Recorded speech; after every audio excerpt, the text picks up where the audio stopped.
Welcome to the InfoMullet YouTube channel. If you enjoy this content, please like or share. And if you'd like to support the InfoMullet by becoming a mulleteer, visit us on Patreon. We appreciate your support.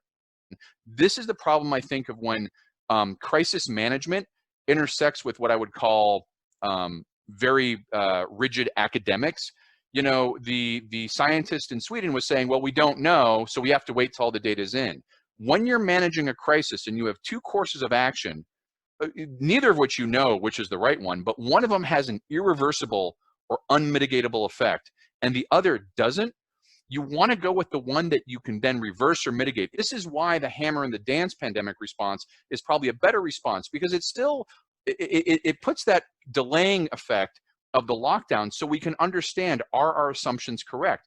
And if it turns out we are building herd immunity and the science shows we can get herd immunity, we can go in the dance and begin exposing people and getting that herd immunity. But now Sweden already has a death rate it can't reverse. It's already lost those folks. It's already lost that elderly population. If we're wrong and Sweden was right, you know, the hammer and the dance was wrong, we can open up the economy and mitigate the economic damage. You cannot mitigate a death once it's happened. Now, every country that's tried it other than Sweden has abandoned it, but every country that touched it is currently in the top 10 death per capita rate.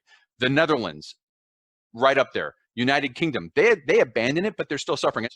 And it's embarrassing / shameful, I gotta say, that this morning or last night, the Swedish official who is the architect of this kind of said, well, we've been surprised at how many deaths there've been. That wasn't intended. And you know, you sort of, when you're talking about pandemic responses, and the person who's putting it together and organized sort of admits, well, we're surprised by the number of deaths we have, that's not a good sign. Thanks for watching the video. Hope you enjoyed it. If you'd like to follow the InfoMullet, visit us on Facebook or Twitter. And if you'd like notifications when we post new video content, click on the red subscribe button below the video. If you've ever wanted to become a mulleteer and support the InfoMullet, visit us on Patreon. We appreciate the support.